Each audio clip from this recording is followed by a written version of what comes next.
Supreme court में हम लेकर दरखास्त गए थे, उसके बाद भी कोई इजाला प्रैक्टिकली नहीं हुआ, क्योंकि उन्होंने कहा था कि तमाम जमातों को लेवल प्लेइंग फील्ड दी जाए। और ये बड़ी बाकायदा तौर पर सरजनिश की गई थी चीफ इलेक्शन कमिश्नर की कि आप ये क्या कर रहे हैं मुल्क के अंदर 1970 वाला और 1977 वाला जो है वो दौर रिपीट ना किया जाए, हुकूमत होश के नाखन ले।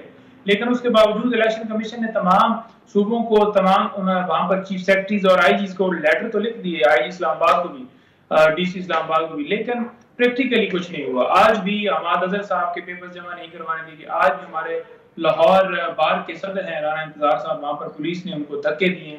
आज भी मुख्तलिफ मीडिया वीडियोज जो हैं वो सोशल मीडिया के ऊपर गर्दिश कर रही हैं।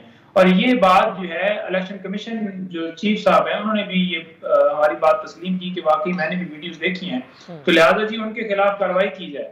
किन को हदायत कर रहे हैं? चीफ सेक्रेटरी को हदायत कर रहे हैं, आईजी को कर रहे हैं, जो खुद करवा रहे हैं वो हमारे, देखिए इनके खिलाफ एक्शन होना चाहिए। जो वहां पर बैठे हुए अपने लोगों के ऊपर जुल्म करवाता है फौरन उसको चेंज करना चाहिए। कैसा वाइस अफसर जो हुक्म दे रहा है उसको साइड पर करें। लेकिन यहाँ पर जो है इलेक्शन कमीशन हुक्म देता है कि आईजी इस्लामाबाद या चीफ कमिश्नर जो इस्लामाबाद है, डीसी इस्लामाबाद है, उनको चेंज किया जाए। उस हुक्म, उस जो है वो लेटर की कोई तामील नहीं की जाती, क्योंकि निगरान हुकूमत जो है वो भी आपको पता है कि इस वक्त न्यूट्रल तो है नहीं।